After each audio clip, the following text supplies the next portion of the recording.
Yeah, should be on all the district social media channels. So. Okay, and then are you going to mute everyone else? Yep. Okay. If not, I'll ask those to mute so that we don't have any distractions at this point. And I will say, good evening. I'm District Governor Jane Roush, and I'd like to welcome you to our 4th idea exchange for our Rotary District year 2021-2022. These short sessions have been planned designed to provide you with tips that you can use to make your club meetings more productive and your volunteer time spent a little bit shorter. So we want them to be interactive after we've had our short presentation. We want you to share your successes and also any questions that you might have on this particular subject. So tonight's idea exchange is on Zoom and hybrid meetings. And even though many of us are so tired of being on Zoom, we have learned that continuing effort of having the hybrid concept is very important for our continued membership growth and our engagement. Many companies are still not letting their employees leave during work hours. Others are still working from home and are a distance away from their club meetings. And some people in assisted living facilities are not allowed to leave. And this is the only way that they can stay connected with their fellow Rotary members. I know that even though when it wasn't COVID time period, it would have been extremely important for me if I would have had this option 5 years ago when I was still working, because there were many times when I missed a meeting just because somebody walked into my office 15 minutes before my meeting started and I couldn't get to that meeting then in time. So I missed out on that opportunity to fellowship and learn about what was going on. So tonight, I'm turning this over to 2 presenters who have a lot more wealth of experience with this particular Zoom and hybrid meetings. And so I'd like for you to join me in welcoming Chris Widener, who is our District 6540 Administrative Secretary and Technical Guru, and also Kurt Boykel from the Fort Wayne Rotary Club, who are going to share some of their experiences.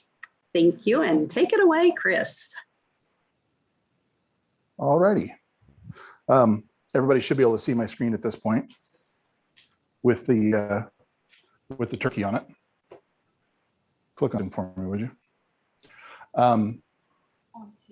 Keynote. The goal for tonight is just to help everyone get a little bit better hybrid experience. Now, a lot of clubs have been doing Zoom for quite a while now, and it's one of those things where everything can always be improved, and it doesn't require as much investment or as much manpower as a lot of people expect. Now, one of the basic things that anybody can do at this point, smartphones are so ubiquitous. I mean, I shudder to think that there's a business person that doesn't carry one. And all it takes really to go live on Zoom and have a hybrid meeting, or even go live on Facebook, is to just have a smartphone. Now, there are a variety of different ways to get on Zoom and Facebook with this.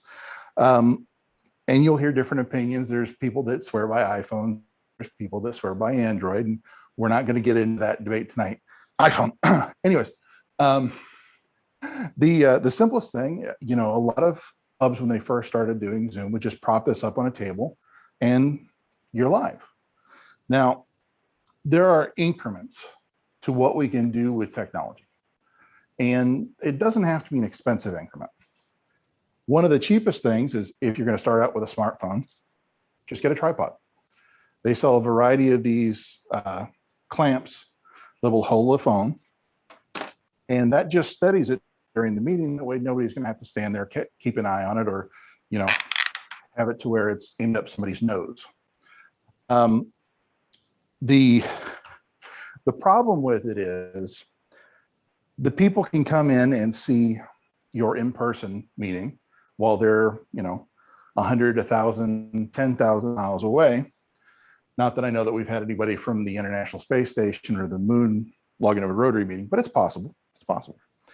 But it can be made easier fairly cheaply. One of the easiest step ups is just an iPad. Now, you may say, why am I talking about iPads? Why am I talking about a tablet? Over the years, these things have gotten so advanced. What you're seeing tonight is actually done on a program called Keynote. It's free if you have an iPad or a Mac. And everything from the live video that you're seeing of me with a slide to the slides themselves are all being run off something like this. It's one of those things that I just can't that the technology is just so simple to use. It doesn't require a learning curve. It can be ran from the podium. In fact, with a very simple $15 clamp, you can clamp one of those tablets onto a podium itself and have it running everything from right there. You don't need a second person.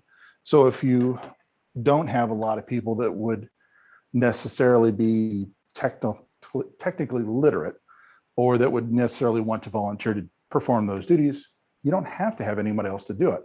It's also great because you can have things like what we're running tonight, where you have a speaker with a presentation and just go from there.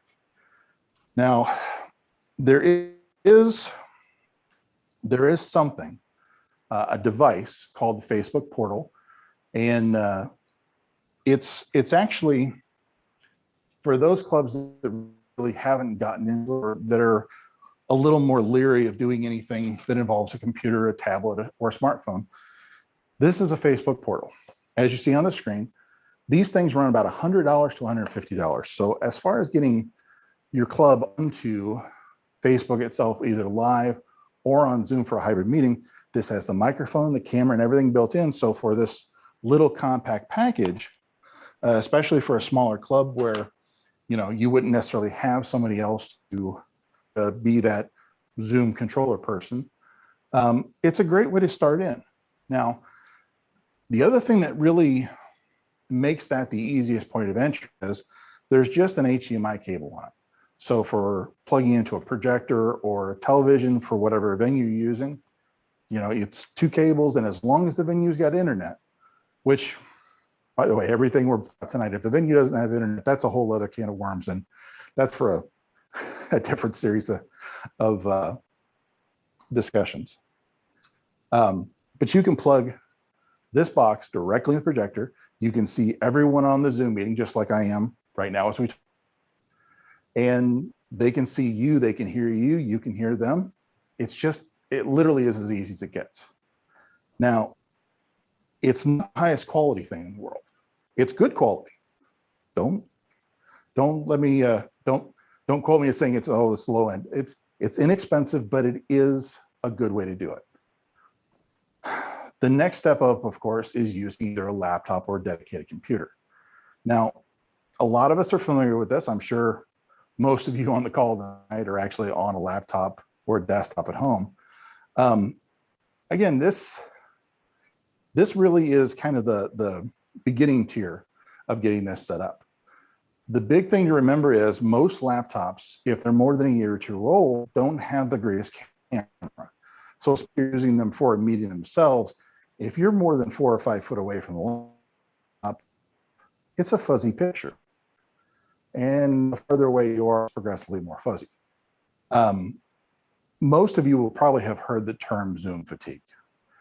Zoom fatigue is a very complicated, well, it's a fairly complicated set of variables. As you go through a certain set of familiarity. In other words, I'm used to walking up and shaking John or Jane or Ed's, Tim's, Holly's hand, and when I see them on a screen, I don't immediately have that same association because it's a flatter picture. So when you're dealing with things like Zoom fatigue, you know the sensory inputs that are causing people to strain. One of the big things that everybody has the with is audio. You can put up with a fuzzy, you can put up with crap. Who's been driving through Southern Indiana and all the radio out is, I'm sure, familiar with that. The best thing that anyone who's at that beginning tier of using just the basic equipment can do to make a better hybrid experience for the members is to add some kind of a microphone. Now, you can do that by using just a smartphone to have the meeting. You can do it by using the tablet or the laptop itself. There's just a countless number of ways to do it.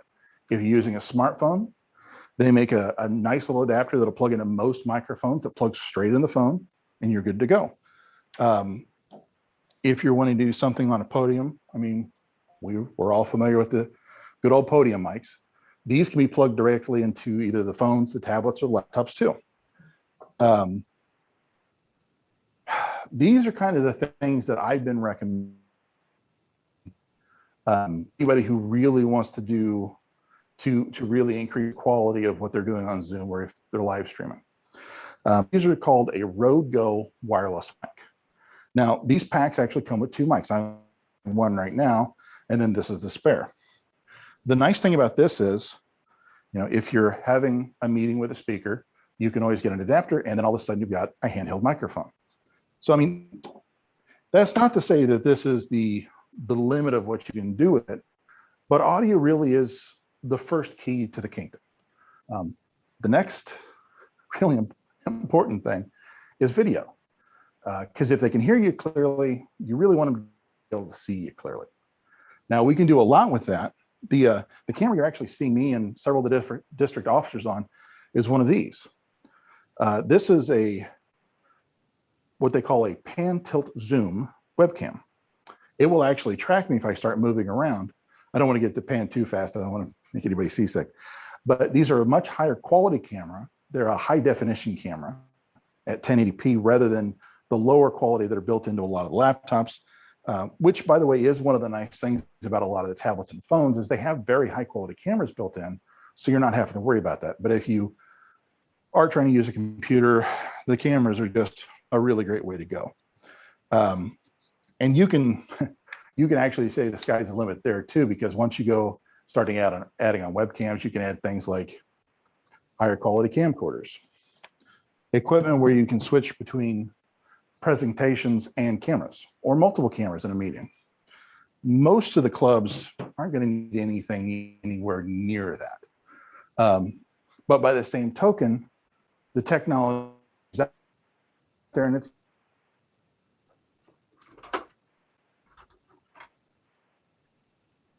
there's gadgets on the desk that are a lot more expensive than that, but really is you may ask, you know, what good is if it's not? Well, as Jane alluded to before, we've got a lot of clubs that through the pandemic, this was their only way to meet and have continued it afterwards. My own home club actually has a member who's in Ohio and a couple that are a lot farther south than that. But the big thing that I think this can help a lot of the clubs with is when you ask people about member retention, one of the things that they'll often talk about is speakers. Well, when you're doing this, you know, you're broadcasting your meetings to Facebook, YouTube, you're having people in person that are having lunch. There's all that interaction. And, you know, it doesn't have to be limited to just those platforms. There's literally hundreds of platforms out there: LinkedIn, Vimeo, Google Plus, Pinterest.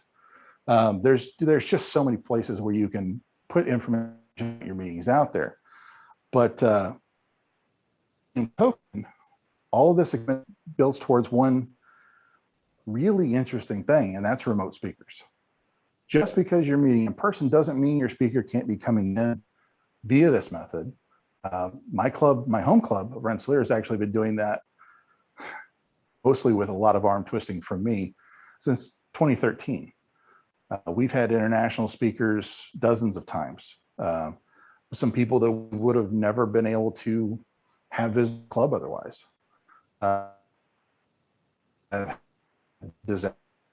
In the Bahamas, different hurricanes, none of the recent ones, thankfully, but there's a whole world of speakers that open to you when you start exploring this kind of thing.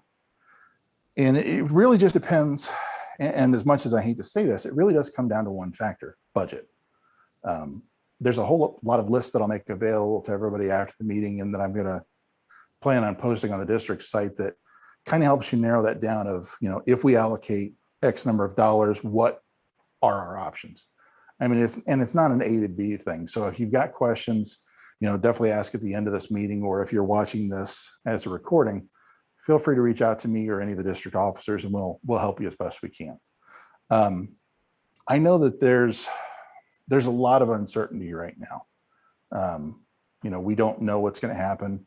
We just had the zone conference be postponed. Not what anybody was looking forward to, but it's one of those things where we just don't know what's going to happen. And all of this technology is basically for one thing, and it's for something that, for anybody who's gone through any of the training with me before, I apologize for me using this word again, but it's all about communication.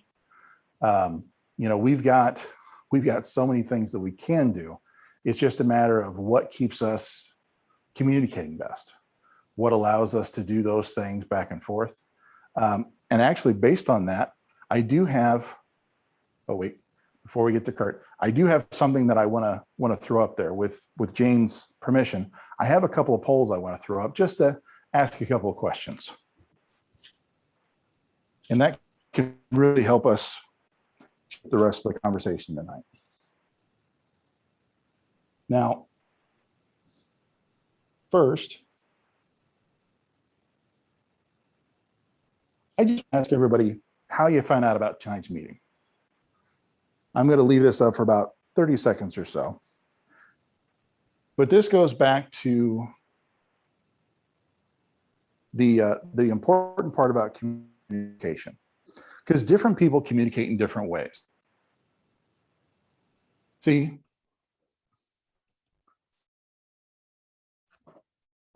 now that's about everybody. Let me show you the results here. As you can see from that screen, everybody heard about tonight in all kinds of different ways. And we've been, talking about this and sharing it over the last few weeks. And it's always amazing to me that somebody will hear it one way or they hear it another. I'm actually glad to see that people did it from the personal messages that I sent out today, because that's the first time we've attempted that. So I'm glad to see there was some good results. Kind of a new thing. Now, as we're talking about. Sure, go ahead. Something that I'm on a smartphone with no video, and you just eliminated me from voting. What about that? I can't vote. Well, and that's the limit of any of this. And that's one of the things we really have to be aware of. When we're dealing with any of the technology, there's some of my colleagues that would say, what about accessibility? There's not a lot of things we can do at a club level to really address things like the hearing impaired or alternate languages without having that manpower. And it gets back into a volunteer conversation, because it really does take warm bodies to do some of it. In fact, do you see, if I launch the second poll today, do you see that one now on the mobile device? No. Well, and again, that's. Yeah, I joined without video, which is just to see what happens. And that's what happens. Well, and that's, and that's part of the thing we need to think about when we're looking at this for club meetings and everything else, is you will have those people, as Jane said before, that won't be able to get away from the office, and maybe they'll only listen in. There are those that are visually impaired that have a hard time, whether that's in person or over Zoom itself. And that's always kind of one of the things that really comes up with. Now, the nice thing is when we're doing something like this, because as you can see from this poll, those of you that can see it, I just wanted to kind of get a feeling for who was doing hybrid, or if you're not, why not? As I talked about a few minutes ago, one of the things that I have heard from many different clubs is that the venue they're using has changed because the venue they had closed, or the venue that they're using is in a more rural location that doesn't have internet, or they're meeting, for instance, in a church basement that doesn't have internet. So that's one of the things that really does kind of hinders in all of this, because it doesn't matter how good the technology is, without being able to connect to the internet, it just, none of it works. I know most of what I talked about would apply to smaller to mid-sized clubs. Kurt, do you want to talk a little bit about your club and what you've been doing with Zoom? Sure. Thanks, Chris. I'm with the Fort Wayne Club, and Holly Seabury and Tim Gibson from my club are also on this call. We started doing Zoom back in March of 2020. Holly's smiling because she was president at the time. I'm sure she's pining for the good old days, being president in the middle of a global pandemic when nobody had ever seen one before, nobody alive anyway. And Holly did a great job leading us through that, because I bet we missed less than 5 meetings overall throughout the entire pandemic, because she went to full Zoom right away as soon as things shut down. So we were able to join. People were in their living rooms. A few of us were still at the office every day, and we joined by Zoom and picked up right where we left off. And it was really a great way to connect with people and stay in touch and not feel so isolated like a lot of people felt during the pandemic. So she did a terrific job with that. And we rolled along with that for several months. And then when things started to slowly open back up, we said, well, not everybody can make it into a meeting. We weren't allowed to have everybody in the venue. We were limited. So we went to a hybrid model right away. And that consisted of Holly running out and grabbing a tripod and a camera. And we set it up and kind of felt our way through it, like going through a dark room with no flashlight. And it's evolved and really come along since then. We actually went back to full Zoom for a spell back in the winter of 2020, 2021, when we were seeing big increases in cases, and we decided not to have meetings. We didn't feel like it would be prudent. It was before the vaccine was widely available. So we did that, and then we went back into hybrid, and we've really upgraded a little bit here and there along the way. Chris, if it's okay with you, I can share my screen and show some photos of what our setup looks like today, so that you can all see that. By all means. Let me see what I can do to figure out where my window, here we go. So this is our setup today. So I'll use my pointer so you can see. Our podium is set up. Austin, I apologize since you can't see the photos I'm sharing. But this is our setup today. This is our podium right here. We were a club that always had a laptop running with a screen and a projector for participants. So our podium is up at the front of the room. We have our screen that has always been there. And then this table here in the foreground is where the Zoom operator sits. And you can see we have a laptop there. Behind the laptop, I'll show a different view. The laptop is here. There's a projector that we project up onto the screen. And then our camera sits right here on a tripod. We have a couple of powered speakers that we use so that people on Zoom can be heard. And there's an overhead view of it just to get a better idea. None of this stuff is super expensive. The camera, Holly could tell you, but I would guess it was probably less than $100. Not a real fancy tripod. And then I'll show you here up on the podium, you see the microphone that the speaker uses in our room. Our venue has sound, so we have a speaker or a microphone and speakers in the ceiling, but this little gizmo here with the blue light is our microphone. And that microphone we put on the podium and we run, there's a black cord on the floor here that runs back next to the power cord and comes right back into the USB for the laptop. So I'm going to stop sharing my screen so I can see all of your faces, make sure I haven't lost anybody.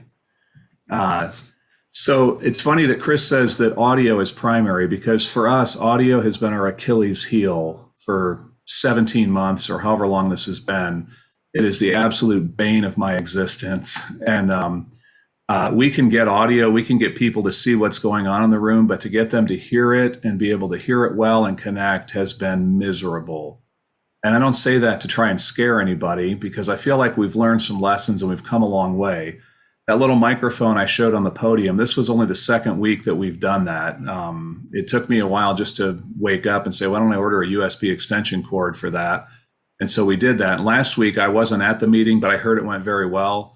This week I was the Zoom operator, and about 80% of my participants on Zoom couldn't hear the speaker well. It was garbled and it sounded bad.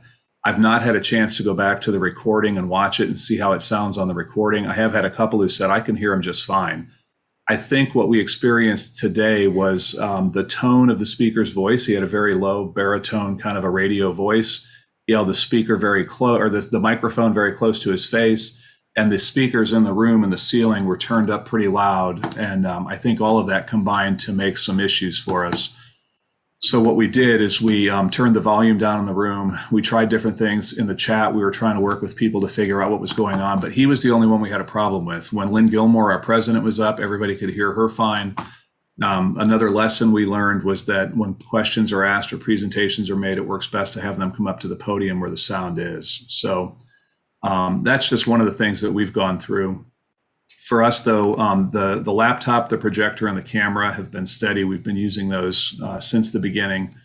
We have had remote speakers. We had a speaker or two that have come in via Zoom. Probably one of the neatest hybrid meetings we did. We had exchange students who had been, we did two series of these, two meetings. We had one where we had outbound exchange students from many years ago to just a few years ago, and had them all up on the screen from wherever they were. None of them were in the room. And so people in the room and on Zoom could see and interact with, I think we had 6 outbound exchange students. And it was super cool because they were all over the country. They don't all just live in the Fort Wayne area anymore. And then the sister program to that was inbound students from over the years that we've had. And that was phenomenal. I think we had an inbound student from, I think, Japan, one in Germany, one in South America. And it was super cool to see them all there on the screen talking to our group at the same time in Fort Wayne, Indiana, and interacting. And that was a meeting we could have never put together. It's not like we have the budget to fly people in from all over the world and have them sit on a panel. But because of this technology, we had a panel with people from all over the world, which was just amazing. So some of the things that we do that are kind of key to our Zoom meetings is we do have the projector. We project onto the screen, and what we're projecting is the Zoom feed. And so if a speaker comes in with a PowerPoint presentation, we don't let them bring their own computer anymore and hook it into the projector. We used to do that before Zoom. But we don't, because we want the Zoom attendees to see that presentation. So what we do is we share the screen, share the presentation, include any sound clips. Those are the bane of my existence too. It seems like just when I least suspect it, somebody's got some really oddball sound clip on some obscure website I've never heard of. But we'll project it onto the screen, and then because we're sharing our screen on Zoom and projecting Zoom onto the screen, the people in the room see it, but the people on Zoom also see it. And then they all hear it as well, and it works really well. The only challenge we've had with that is that we have a little clicker that is USB that speakers can use, but we found that for whatever reason, it's too many USB devices on our computer at a time. So we usually have to have the Zoom operator advance the slides. All of our Zoom operators have gotten really good at kind of intuitively telling when the speaker wants the slide changed, so they don't have to do a lot of next slide, please kind of stuff. So, and for us, the big challenge too has just been expanding that committee. There were months where I felt like I was the only Zoom operator running Zoom, and we had 3 or 4 people on the committee, but as it would be, you get the same people who kind of volunteer all the time. And so the committee was Holly, who was past president and working a lot of district stuff, Lynn Gilmore, who was president-elect, me, who was vice president, and I'm trying to remember who our other one was, Holly. I think we had one more. Jonathan Bassara. Jonathan Bassaro, yes. When he came on a little bit after, I think it was you and me and Lynn initially. So then we recruited Jonathan, we recruited Dave Dyer, we recruited Mike Weber. We have a new member who's in the pipeline who's coming in, who's got a tech background. I've already got him earmarked for our committee. He doesn't even know it yet, but he is going to be on it. He's going to chair it next year when I'm president. We've got high hopes for him. So the biggest thing for us has been trying to get enough people on the committee that are just able to run it. It's not difficult. We've got a checklist that you can follow along, and just about anybody can run it. If you can press the power button on the laptop, you can run the checklist and be a Zoom operator in our club. So for us, it's really been learning those lessons and trying to boil it down so that anybody can help. And so we're in our 3rd president now since we've been doing Zoom. Holly started us off on this. We went to Jeff Pete for a whole year, and now we're several months into Lynn Gilmore's presidency. And I feel like we've come a million miles since then. One thing I didn't note, when we first started, the audio, we were Zoom only. The audio was a little jinky in the beginning, and then Parkview Field, our venue, was able to run a USB cord. It had to be a 200-foot cord. They would run it out of the sound booth for the ballpark through the venue over to our laptop, and we would just plug it into the side of the laptop. And it was beautiful because that microphone you saw laying on the podium, the speaker would speak into that and it would work into the Zoom room, and it sounded just beautiful. And at some point in the spring of 2021, we started having issues where the Rotary laptop wouldn't connect to that anymore. Zoom wouldn't recognize that microphone. So I started bringing in my personal laptop that I'm talking on right now. That one worked. They were both Dell laptops. We don't know what the reason was. Mine worked for a month, maybe 6 weeks, and then mine wouldn't recognize it. So we started talking to the staff, and they said, well, it's funny because our Tuesday group, and I forget if it's a Kiwanis or what it is, but their Tuesday group is having the same problem at the same time as us. So we never did figure it out, but we kind of assumed there were a lot of Microsoft updates going on at the time, and we think there may have been an update that somehow Zoom wouldn't pick up that microphone any longer through Windows. Because the reason we felt that way and kind of validated that is we bought a new laptop and said, well, if these 2 laptops won't do it, they're both kind of old, they're both not optimized for that. We bought a gaming laptop with all the right specs. It never has recognized it from day one. So that's why we've been messing around with other mics. We've gotten that USB mic that's on the podium now. And Chris, I love the idea of those lavaliers and some of those wireless mics, but for us, it's always been a challenge of how do we get multiple speakers to be able to use it. And so for us, with 2 lavalier mics, we would have to put one in a stick and pass it around somehow, because we always have the president up there. Then we have a speaker who comes up and needs to be up there, and it'd be cumbersome to be switching the lavaliers out.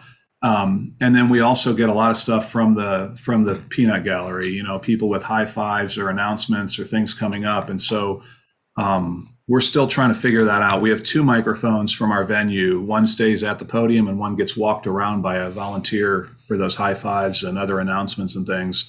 But we learned today that we're going to have those folks come up to the podium so that they can be heard by that USB mic that Zoom is operating on. So I guess with that, enough talking from me. Does anybody have any questions for Chris or me or anybody that's maybe smarter than me? Well, Kurt, I do want to throw out real quick. Excellent. Oh, sorry. That was from Austin, who couldn't even see my pictures. So thank you, Austin. Yeah, I know, but you described them well. I could see the blue light and everything. Thank you. I do want to throw out there that the microphones that I was talking about that I'm speaking on, you can actually use both of these as actual just stick microphones too with those adapters. Yes. Which is cool. But you can, they do make a podium mount for it too. So, I mean, you could have one mounted to the podium and one floating on the floor, so to speak. For us, the challenge would be we'd have to have two microphones together then, because one microphone goes through the sound system in the room. Because our meetings, what I did mention, we're a club of about 130 members, certainly not the largest club in the district. And we only get 50-ish members to a meeting on average. And I think our in-person meetings, the last few, have been running about 50 people in the room and 11 on Zoom-ish. I think today we had 11 or 12 on Zoom. Last week we had 11. But so we can't have somebody speak at the podium and be heard throughout the room without that sound system that's provided by the venue. So I'd have to have a venue mic and my own. And I can't say that one would work through their system. Right. But these Rode mics are adaptable. So you could actually have it going into Zoom through one of the outputs, and the other output could be going into the venue. So we'd have to work with them and see if their system would allow that. Yeah, that's what another thing that we're doing. We have a member from Parkview Health. We have a corporate member in Parkview Health. They have multiple people. They have a venue called the Miro Center that's an event center, and their general manager is on their corporate membership. We're trying to get him to come in and meet with Parkview Field, our current venue, and see what their sound system would take to upgrade or modify to improve our audio. They've committed to doing that. We're just in the process of trying to get it scheduled right now. So that is something we're trying to figure out. And it's something that I'm sure everybody that does this is going to have to work through. I guess the last thing I'll say too, I agree 100% with Jane. We've talked multiple times within the leadership on our executive committee. We think that hybrid is going to continue, if not in the foreseeable future, at least in the middle term. I couldn't say long term because who knows what technology will be available in the long term, but we think it's going to go on for quite a while because of exactly what Jane mentioned. There's so many times when folks just can't get to a meeting because something happens in their schedule, or they know that they can't fit the travel time in, but they can squeeze in a Zoom meeting. So I think a lot of our Zoom attendees right now are in that boat. Initially, we could tell it was the people who either just weren't comfortable getting out or had health conditions that they couldn't get out. But a lot of those folks are coming to in-person meetings now, feeling a little more comfortable. So I think there's always going to be that component for us. Right, and that's. I would agree. And also, I think that the thing that's important is to make sure that the people that are attending by Zoom can contribute and can be heard. And I heard you say that you run the whole thing through Zoom, and that really will help that problem. Well, and as Joel said in the chat, he said for those of us who are technologically challenged and not using places a lot, this sounds great, but very challenging. And that's the goal of tonight, is to show you some of the options where it's not as challenging. The Facebook portal is a very low cost way to get into it. And there's not a whole lot of difference really between it and what Kurt and the Fort Wayne Club are doing. It's just a matter of scale. I mean, it's not quite as flexible, but by the same token, it doesn't take a Zoom operator on one end. It doesn't take the wireless mics. You won't get quite the same features. Well, you won't get about half the same features, but it's definitely a way to do it. And that's, as Jane and I and John and different ones have talked, I mean, I couldn't have put it any better than Kurt did. I mean, this is kind of with us to stay for a while. And I mean, there's a reason that we've done it in my home club for so long. I mean, part of that is just the fact that I'm a tech head and I have way too much crap. I carry a 40-pound backpack. I'm willing to admit I have too much technology. But by the same token, a lot of this technology over the last decade has changed so much that it doesn't take somebody who's been a videographer with a degree in cinematography to do it. I mean, it's really, the point of entry is not a real high bar to cross. But so Chris has the backpack with 40 pounds of gear in it. I sell insurance for a living. I'm not a techie, and so I've figured this out. So if I can do it, anybody can. And the other thing I would say is, if you'd like to see how our meetings work, absolutely reach out. I can send you the link to our Zoom meeting and invite you to just sit and watch on a Monday at noon sometime. You can do it from your office or your home. It's really easy. You'll see what I mean about our audio problems. But we'd be happy to have people host. And if anybody has questions or needs a hand with it, I'm always available. I'm happy to share what we've learned. And I can tell you our setup is not super technological. I mean, we've really scrabbled it together with pieces and parts. Those speakers that you saw were 20 years old. They're nothing fancy. The other parts, the other thing I didn't say is, for years and years, I've been in the club since 2014, and at least that long, we've always had somebody sitting at that table with the laptop and the projector. The only thing we've added is the camera and the microphone, and a few little USB things. So we've always had someone there doing that's been flipping slides and, giving us something to laugh about some days. But it's just a matter of adding a little more to those duties. So it really wasn't that difficult. And what's nice is now we have a committee of 5 people that do it. Back when I first started, there was one guy. Tony was the computer guy. And when Tony went to Florida, there was no computer guy. So someone had to step in. And then we had Jim Kress jump in and do it. And God bless him, he did it for 4 or 5 years, I think. So we've just kind of evolved, and it's not something that's super difficult to do. It just takes one step at a time, like John Frischi said. And if anybody has any questions, I'm happy to help anybody in the future. Just reach out. I thought it would be nice if we could get a list of Zoom addresses to be able just to tap in on any meeting, club meetings that are doing the Zooms or online agendas. And also, it would be great if we could see a list of speakers. I know that's asking a lot, but I think Zoom's here forever, or at least this type of a platform. But the better we communicate together, the better off we are. And that's the thing, Brian. You used my favorite word, communicate, because as you can see from the polls, communication is one of the most important things we can do at any level of the club. So, And I would add one thing that the hybrid meetings have given us that we never had before is we record all of our meetings. And so now we have a bank of recorded meetings. We never recorded meetings before. And that's really cool because we have some really great speakers and people want to see that. Kurt and I, it's kind of a running joke that we've each forgotten to record a really important meeting. And then someone reaches out to you and you're like, oh no, I forgot to set automatically. Because we each forgot to record a really important one and had to kind of let the bus run us over on that one. But I swore I'd never do it again after the first time, but then I did it again. I know I did it more than you're just so into letting people into the meeting and stuff, and you get to hit that record meeting button. Yeah. You can set a setting in Zoom to automatically record meetings when they start. And I did that months ago. And it didn't work. And suddenly about 4 weeks ago, it just started recording all the meetings. And people are calling me saying, hey, I had a committee meeting on our Zoom link. Why did it record it? And I said, well, because I set a setting back in like June. And so now it's doing it. And it's gotten so bad that now random members, just today, Lisa Long walked up behind me and whispered, are you recording the meeting? And then back, I just went like this because I'd already gotten the notice that it was recording at the beginning. It was beautiful. It's embarrassing, but you make a good point though, that our committees also use our Zoom room to meet in. And that's wonderful. Incredible for our committees.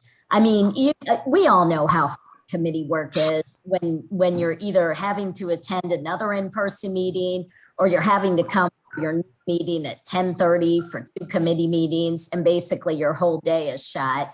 So that has been really wonderful to offer the Zoom room to our committees also. Even board meetings, our board meetings never went back to in person. We were doing them Zoom, and I love it because our board meetings are always at 8 a.m. on a Tuesday, and you had to block 2 hours off your calendar, even though it was an hour meeting, because you have a little bit of conversation after, but then you got to get back to the office and get figured out where I am and what's going on. And so there were 2 hours shot. Now it's a simple 1 hour, and if the agenda goes long, everybody goes, hey, I got to jump on another Zoom call. Yeah. See you later. And off they go. And our exec committee is still on Zoom as well, which is great. When you start piling all these meetings in, it's so nice to have them where they can just slot into my calendar with all my other meetings for the day. It just makes it so easy. Hey, this is Jim Wellborn. I wanted to say one thing. We start our hybrid meetings, we start the Zoom portion 20 minutes or 15 minutes after the regular portion, so the Zoom people don't sit around and watch everybody eating. Well, you can decide where you want to point that microphone, Jim. We keep ours pointed at the podium, and then what people do, and in our meetings, people do come in and eat before. Some of them are still eating when the meeting starts, But what it does do is it allows the people on Zoom to chat and kind of mingle amongst themselves and kind of have some fellowship there. But you're right. I wouldn't want to watch people eat, especially if I'm sitting at my desk and not eating. So just keep the microphone pointed at the empty podium. And we don't spotlight it. I don't know how familiar people are with Zoom, but there's a setting. So right now on my screen, I can see everybody in a little box. The host, so Chris, could go in and pick the 3 dots at the top of my screen or anybody else's and hit spotlight for everyone, and it makes it large on your screen. You don't get to see everybody else except in a little ribbon at the top. When I run the Zoom meetings, I always spotlight our speaker, and then when others are speaking, so today our moment of inspiration was done by somebody on Zoom. I add her as a spotlight. Now there are 2 boxes that everybody sees instead of just the one where it's speaking, because we always have members. I mute everybody. I could tell you exactly who they are, but I won't embarrass them, especially when they're not here to defend themselves. But at least 2 people who always unmute themselves, despite me muting everybody, and I'll remute them and they unmute. And it's usually them. They'll talk to their spouse. No, I haven't been to the grocery yet. And then if don't have it spotlighted, they come up on the big screen in the room and everybody hears it through the massive speaker. And so spotlighting is key, and just staying vigilant with that mute button can really be helpful. It's good for comedy once in a while too. I mean, we all get a good chuckle out of it. Yeah, and Kurt's right. Spotlighting, if you're not forcing the view for active speaker, it really is a great thing. The big thing that kind of trips people up though is when it's somebody who has a larger screen. If you're doing that, all of a sudden your head is literally larger than life, which makes it kind of interesting. The other thing that a lot of the clubs that I've talked to are trying to do is actually go live from Zoom to Facebook. My home club does that, and actually back to the start of the meeting, we started the Zoom early so we can have that interaction. But we don't go live on Facebook until we're actually ready to get into the meeting portion of the meeting, or fining, depending on who's getting fined. But that's a whole other conversation. Depending on whose phone went off when we were trying to eat, little things. So, I mean, that's the other thing this really allows. And unfortunately, I don't have a good comprehensive list of the club's Zoom addresses, or that they're going live on like YouTube and Facebook. Although I will say we have a certain club in the district that is a little energetic with their Facebook page. And if you follow them, they do go live pretty regularly, especially when they're doing drawings. What do you think, Governor Jane? Is it okay to highlight them, even though I don't think we have anybody from their club on with us, do we? No, I don't think we do. As I say, they were going to be. I thought she signed up, but actually their meeting is right now, so that may be part of the issue. Correct? Yeah, I think you're correct. Yes. Yes. So, and I think what Jim's point is very good in terms of, I think the difference that I've seen on some meetings where they are hybrid is sometimes if the microphone is going in the meeting room while they're eating, it is very distracting to those that are on the Zoom at home. And so I know with Fort Wayne, when I have attended theirs, that has been not the case. So is there a quick way that you can answer for people how that's being handled so that we don't have that hearing all the plates clanking and the it's just as simple as the Zoom operator hitting the mute button, and it mutes that feed from the room, but everybody else can still talk amongst themselves. So yeah, we just hit that mute button. I did not do it today because we were up on the podium, and with it being behind, I wanted to see if you got any background noise or not. So I'm going to go view that recording this week and see what that did. But yeah, normally I just hit the mute button until we're ready to start, and then we unmute, and then they can hear everything going on in the room. Okay, so that might be another something, Jim, for Jim, that, I mean, I agree. There's a lot of clubs where I just come in about 15 or 20 minutes later, just because I know then that's about when the program's going to start. But you could put it on earlier and let them, and just mute the if it's just for the laptop, you would just mute the laptop at the meeting, and then that would eliminate that extra sound until you're ready to start. So And then I you guess just to gotta that- remember to turn it back on and unmute. They'll remind you in the chat. They'll say, I see people moving, but I don't hear anything. Believe me, you'll get 6 of those real fast. The one thing too with that our members who are Zoom, I mean, we have a couple. I can think of one who's really elderly, lives in a facility, super nice guy that just can't get to meetings all the time. He really enjoys that fellowship and getting to chat with people a little bit before the meeting starts. And I think for a lot of folks that are on Zoom, that's important. So we're not religious. We don't, our meetings, we ring the bell at noon. People can start eating lunch at 11:30. They show up anywhere from 11:30 to 5 to noon. A lot of our Zoomers come on at 5 till noon, but some will come earlier. But we don't always open it at 11:30. It really depends on when did the Zoom operator get there. And if it's me, it's how many meetings did I have? I have some meetings most days that run right to 11. I can't get out at 11. I got to get over there. A lot of times I got to still set up the equipment. So it just depends. I mean, we've started anywhere from 11:30 to 11:59. Those are fun days. And the other thing that's nice about having a committee that it popped into my mind, having more than one person who's at least tried it or done it or has some knowledge about it, you're going to have things that go wrong, and I've seen them all. I think that a month ago I was sitting next to the guy running the Zoom, and the projector just went dark, and we both looked at each other like, "What the heck was that? And where did it go?" And we're pushing buttons, and nothing's working, and so nobody in the room can see on Zoom. The Zoomers can see themselves, but we didn't know what was going on. So we ended up unplugging the projector and kind of giving it a hard boot, and it started back up. I thought sure the bulb had gone dark, it had gone out, and it didn't. Yeah. We've run the thing. Somebody joked about internet at your venue. We've run our Zoom meeting from a hotspot on an iPhone before because the internet was down. It was 5 till the start of the meeting, and we're panicking, trying to figure out why we can't get internet. And we go to the venue host, and she says, "Oh my gosh, I forgot to tell you, our internet's been down for 3 days." So we're like, "Oh my gosh, what are we going to do?" So we busted out a cell phone and hotspotted it, and it worked. It was okay. We've had them where the microphone went out, and we had to use in addition to the regular. I mean, you name it, it's happened. But when you have multiple people in the room that can help, that's really helpful, because you already feel like you're spinning plates and juggling flaming torches and playing the foot organ with your right foot while you're doing this. And to have another person in the room who can say, "Hey, we got this. Let's just take a deep breath and think about it," is really helpful. And we also have, because we are a big club, so it is different. It is for us. We often have a separate person take attendance for the Zoom room. So the person running the Zoom isn't also trying to go through the club roster and check everybody off. That's really helpful for a larger club, because we do want to know who's attending. It is important. We don't count attendance. I want to be clear about that.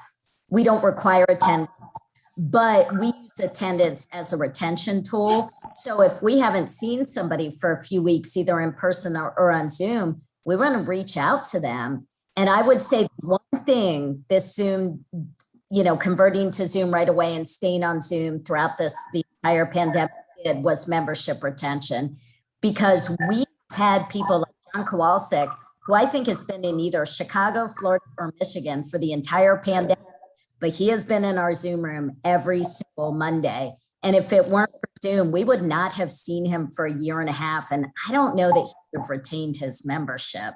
And we have another member who spends half the year in Florida. And when he's in Florida, he's in our Zoom room. And so we have the hybrid meetings have when we were full Zoom have really, really helped us to retain members. She might be talking about the same member that I'm going to mention, but I know of a member who goes to Florida in the winter who's a past president. He was president in 2014, Jeff Krull. Told me in the parking lot the other day that Zoom option is critical for him. He said there's a Rotary club in the town where his place in Florida is, but he goes, "I just don't feel like I know everybody." He goes, "I walk in and they're welcoming, they're nice, but I don't have that history and that connection that I have to the folks at the Fort Wayne Rotary Club." And so it's really great for me to be able to get on Zoom. And even though it's two-dimensional and on screen, I still feel that connection that I just don't have with that club in Florida. And I really like that. I appreciate that. Kurt, do you leave the hardware that you depicted or shown on the table, or do you have to put it away every week?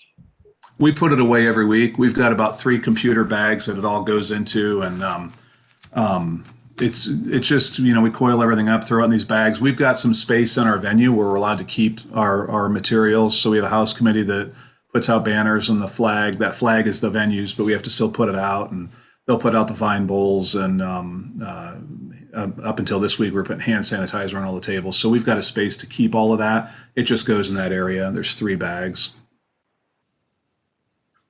And it's the house committee will often, whoever's running house will take it out, set it out there. If they have time, they'll set it up, but most of them don't understand all the connections. So they usually just kind of take it out and set it down and go, hey, that's your baby.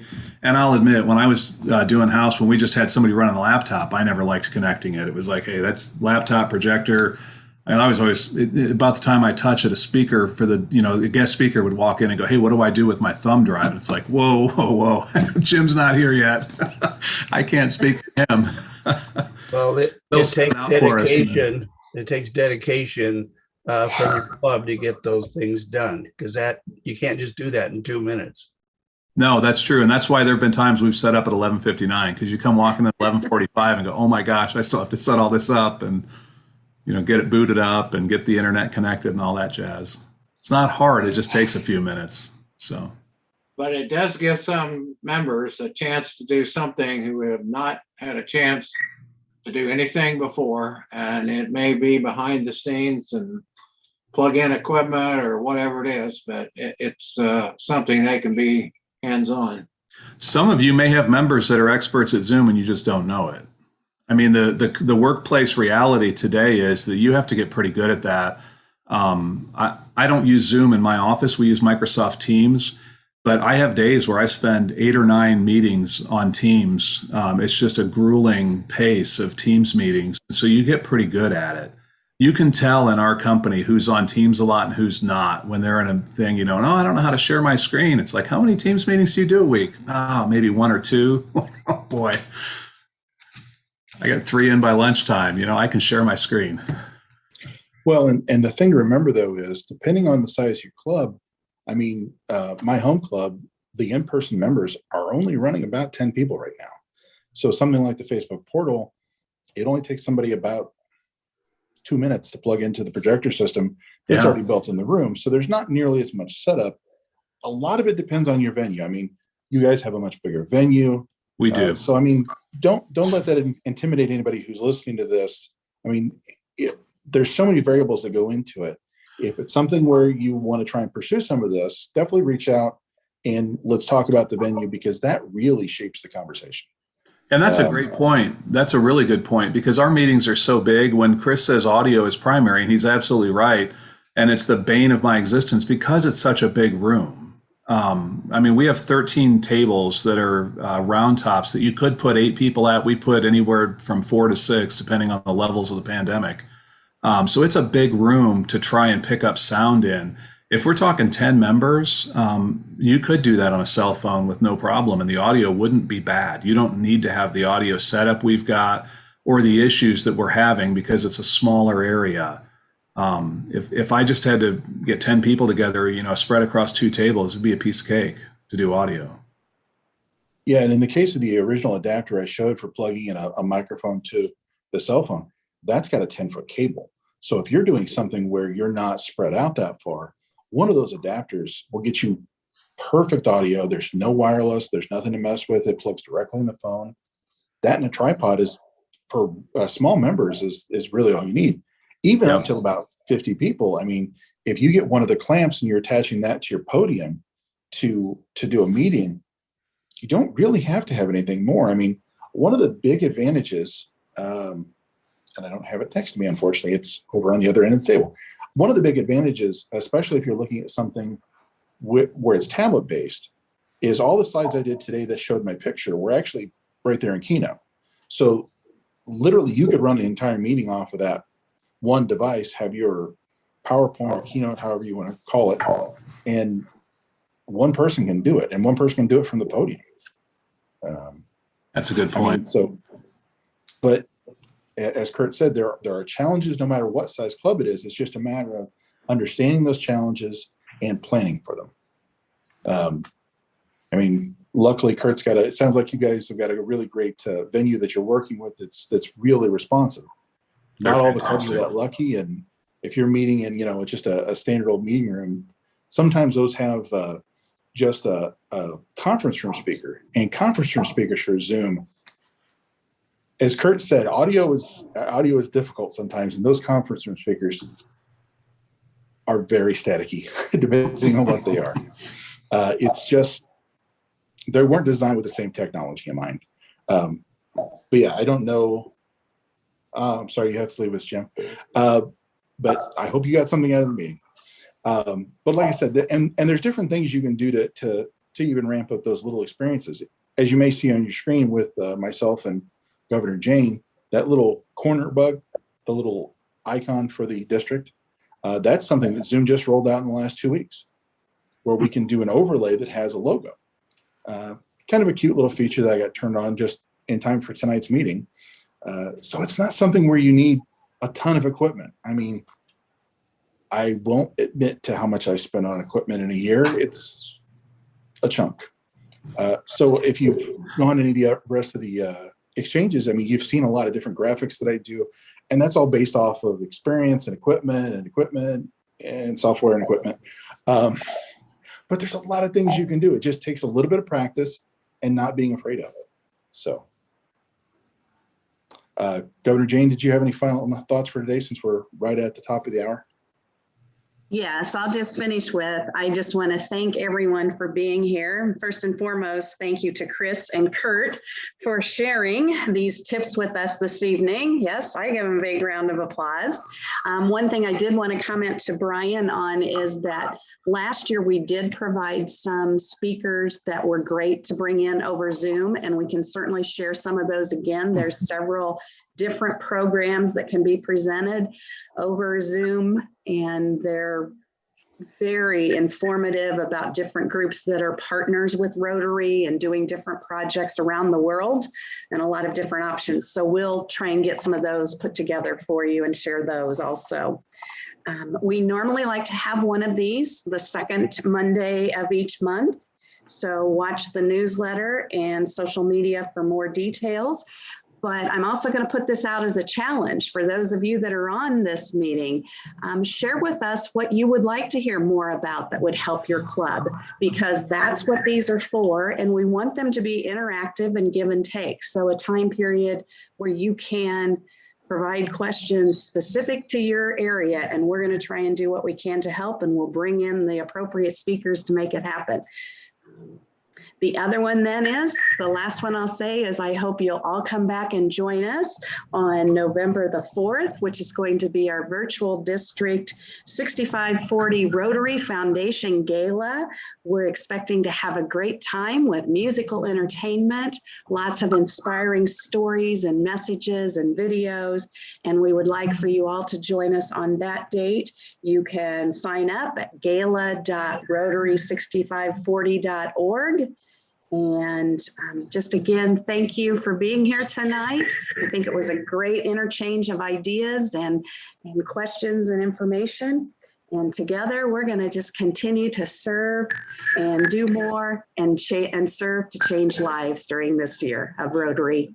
And thank you, and have all safe and happy and rest of the good evening. So Thank you so much. Good night, thanks everyone. for being here.